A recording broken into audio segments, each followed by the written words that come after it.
Hi guys, so we're back now.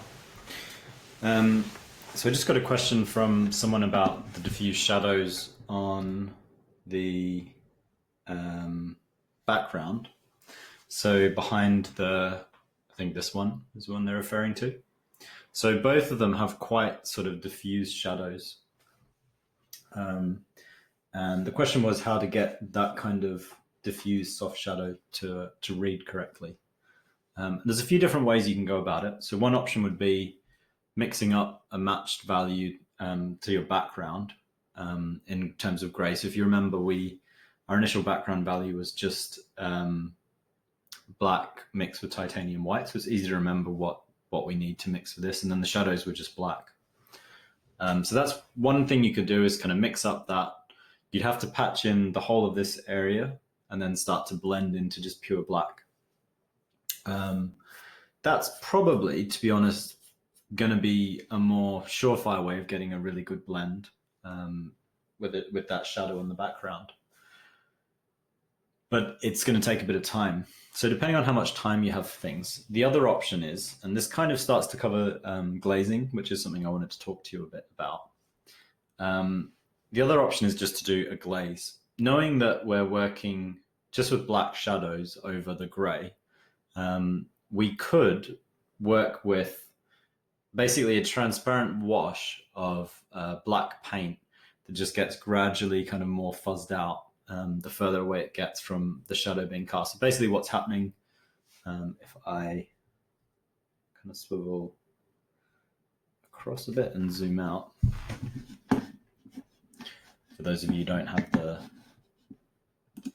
this particular one, so you can sort of just see, I'll zoom out a little bit more actually.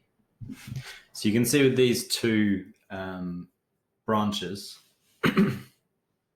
there's these shadows which are kind of sharper, particularly kind of where the branch is resting against the backdrop. But then as it starts to curve forward, it fuzzes out because we're getting this sort of soft penumbra. And on this side here, it's just generally really fuzzy. So we want to try to capture that. There's a suggestion of it from the original block-in with mine. But even if you have a very sharp look, you can, using this glazing technique, you should be able to get something that sort of starts to taper out a bit. So let's start. And this is going to connect slightly as well with what we'll be doing later in terms of adding darker notes, but I'll just focus initially just in on this portion. So let's start with where we know it's sharp, and this one first. Sort of just dry brushing it in, and then just sort of scrubbing it. And the more that I scrub and keep going, the less paint I end up with on my palette, on my brush, sorry. And if you get up to this point and you have a lot of paint, just take some kitchen roll, wipe off what you've got, and then keep trying to spread. So you're sort of just smudging, and it's important to use a clean brush for this. So you either clean a brush that you have, or ideally, probably preferably, use a completely fresh brush. And just fuzz out the edges using this kind of blending dry brush technique. And then the closer you get to the top, the more you smudge it. And it should be aided by the fact that we oiled in, so some of that medium will still be sitting on the surface of the painting.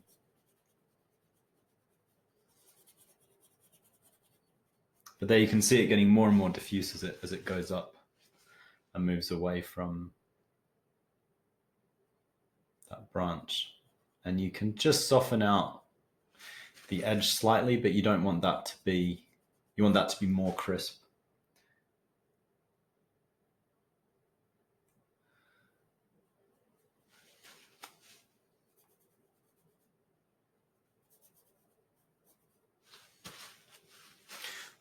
And if you add too much tone, you can just use your kitchen roll just to wipe back a bit.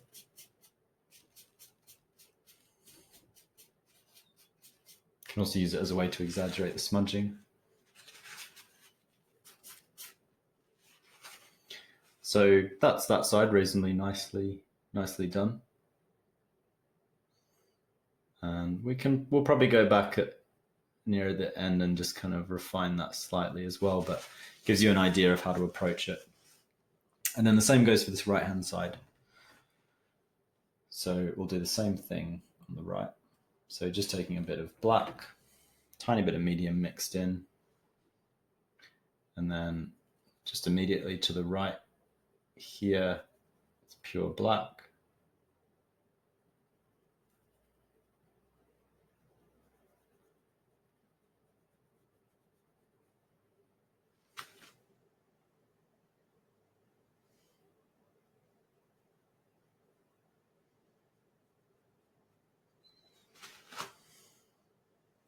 Where it's very close to the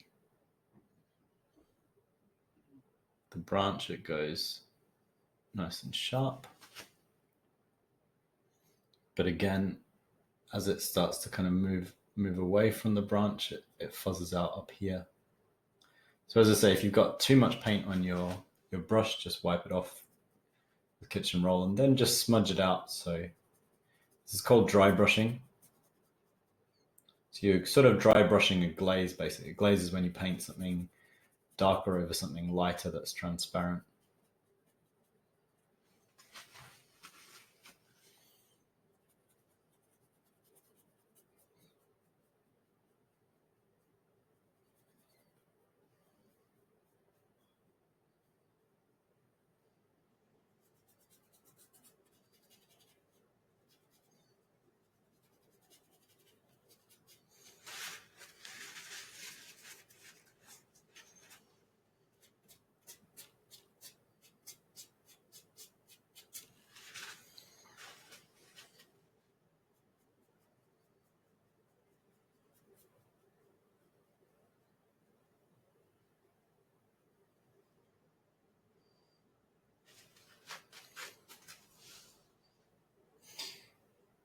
And then this little patch in here is just a little bit too light, so it can do with mixing up a little bit of the background grey, which is just, as I say, white and black mixed together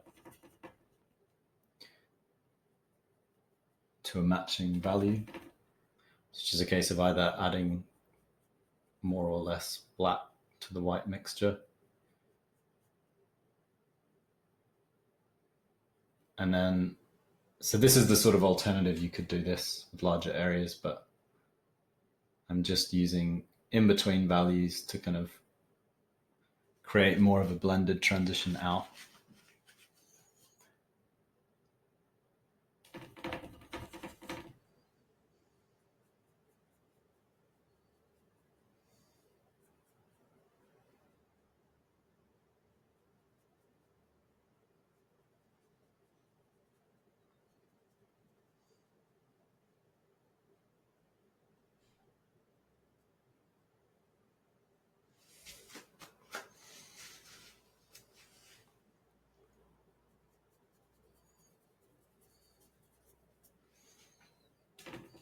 So yeah, hopefully that helps as far as kind of ways of creating those sorts of transitions go. But definitely the simplest method is to just do a glaze. But a method where you have a bit more control is to do sort of to use new mixtures of the dark gray to blend into the black shadow.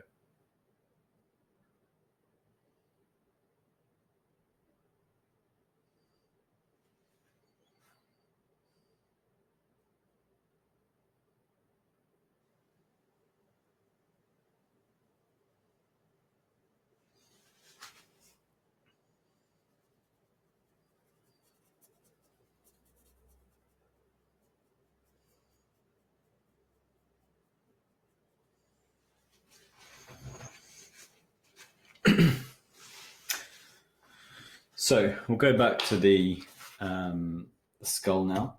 Just swivel my camera around to get most of that into view.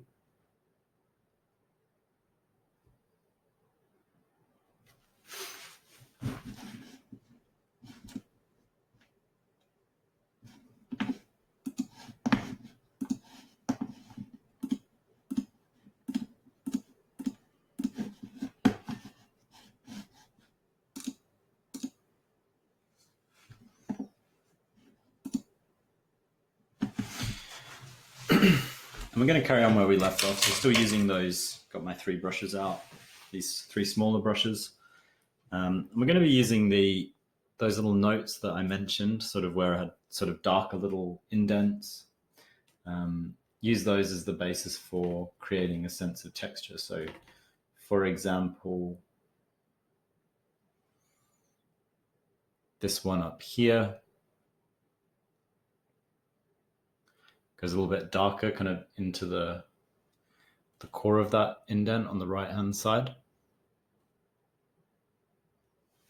And to emphasize that, we can take a little bit of lighter paint. Just put a tiny little edged highlight.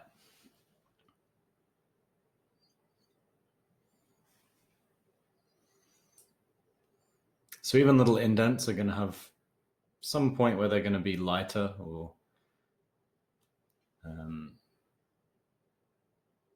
catch the light a little bit more. They're not just going to be a single mark. There's going to be some interaction with light that's important to capture.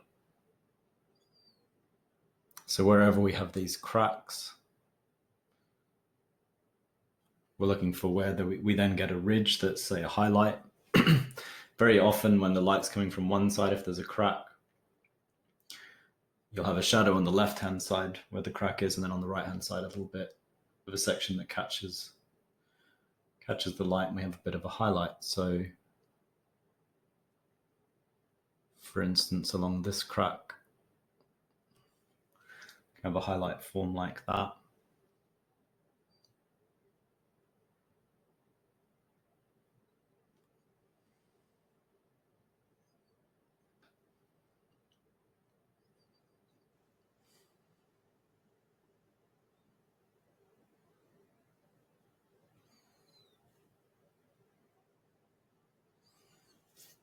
And then I can do the same thing running down these cracks here, or anywhere else really where we've got kind of notes of dark.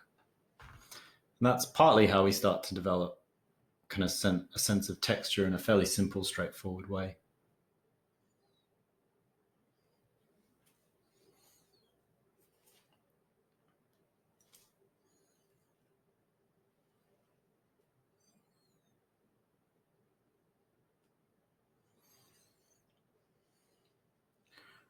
It's just always paying attention to what these little bits of detail, these textures are doing, how they relate to the light source and each other. And it starts to contextualize them. It kind of gives them more of a specific purpose within the painting.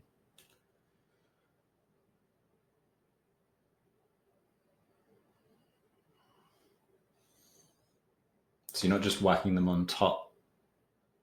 You're trying to integrate them into the bigger forms that they're a part of.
So not working with too much paint generally at this stage.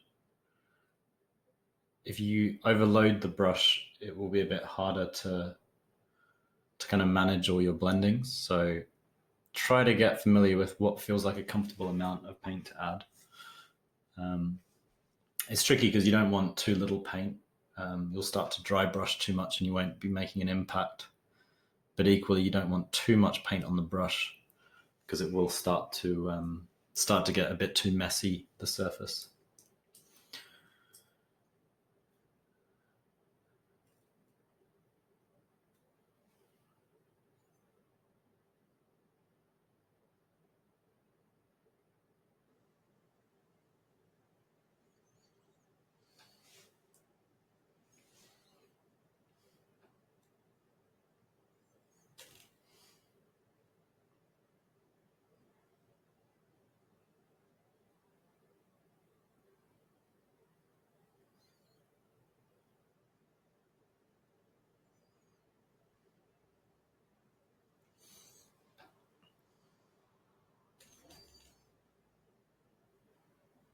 So working my way slightly more down this right-hand side of the skull form, which isn't going to be as bright as the left. So even though it's catching some light, it's not going to be catching as much light.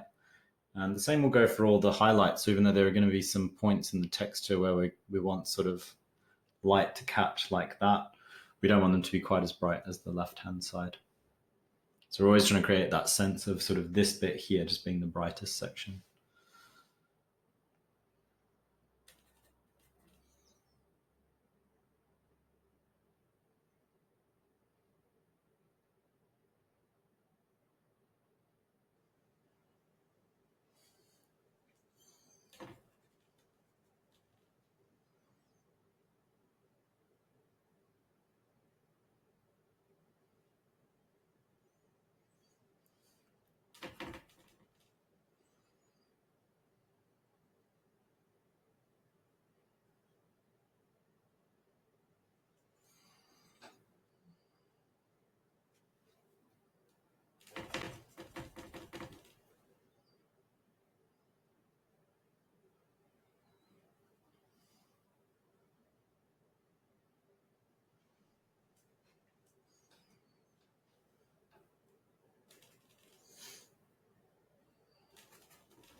One slight detail in terms of color shifts is some of the shadows on this right-hand side of my skull, because they're right next to the leaves, are actually catching a little bit of reflected light that's sort of slightly greenish. So it's a subtle shift, but incorporating just a little bit of the cad yellow and purple will just kind of help the sense that this portion of the skull is sort of interacting with those leaves a little bit, which is important. It sort of connects the leaves to the skull form, which is good.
So I'm working my way down, just sort of gradually across.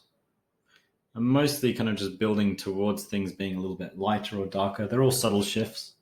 The patchiness, like if you have a sort of slightly patchier application, texturally that usually will add to the texture. So don't worry too much about that if you're sort of scrubbing in or patching.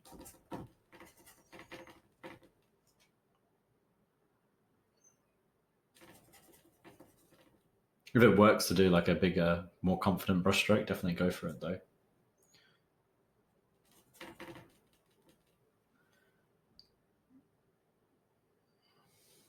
But mainly you want to focus more on getting the right color and value in the right place at this stage.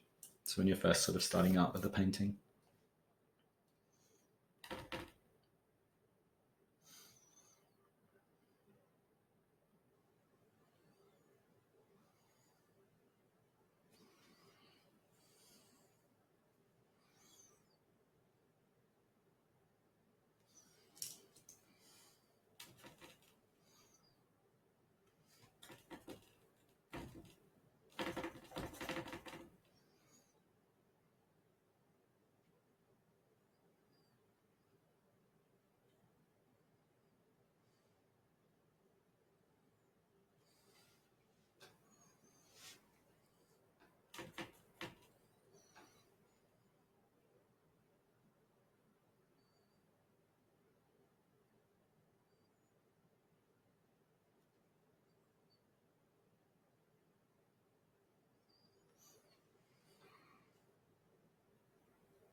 So I'm just going to stop there and just check in with my my tutored student, but we'll just be carrying on with the light section. So you should hopefully see that we're starting to get just a bit more variation in terms of forms going on in just across the whole skull.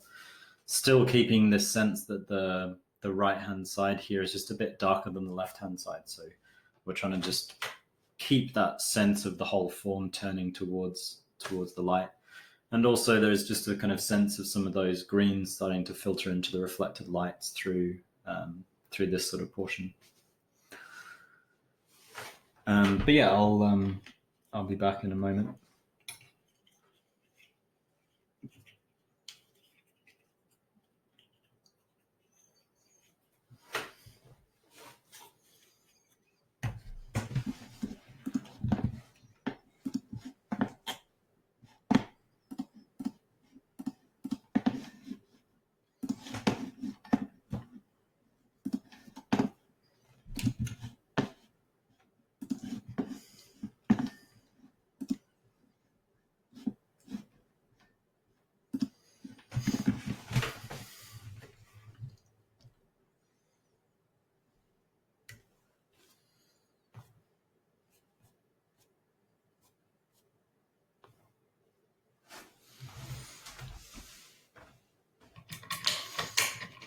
Yeah, so I'm going to carry on working sort of through this region here. It's quite important texturally, this section of the painting, just because the light on the lightest portion is quite bright, so it sort of blooms out in terms of luminosity. But the texture is a little bit more apparent. You see more sort of rippling forms on this right-hand side because the light is raking it more. It's not just hitting it sort of front on and being quite bright like it is here. It's sort of curving around the forms. So I'm going to spend quite a bit of time on this section.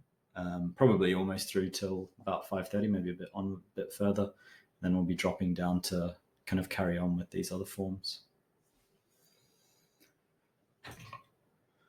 But it's just a case of kind of nudging back and forth. So I'm not making huge differences. The texture is sort of emerging through any little changes I make. But I'm just sort of gradually adding to it. I'm happy with all the overall forms. So long as you're fairly happy with how everything feels generally, it's just a case of tweaking, really, at this stage. So it should be quite fun once everything's in place. This is like where you can enjoy yourself a bit more. It should be less stressful than the earlier stages.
Yeah, so you're asking about this. Was it this hole you're asking about, Anne? There is detail in that, but it's because I'm exposing to the light forms, you can't quite see it. I'll adjust my exposure slightly when I jump down into that bit. At the moment, I've not actually worked below this point, so I've only worked just above. I'll get probably down within the next half an hour or so. We'll be working down in that section. Once I start to work down there are more shadow forms, so I'll kind of lighten the exposure a bit so that you can see what's going on. But yeah, for the time being, I'm just working on these bits here. So I've not really touched anything that would be classed as a shadow yet, apart from the odd kind of little hole, those sorts of things.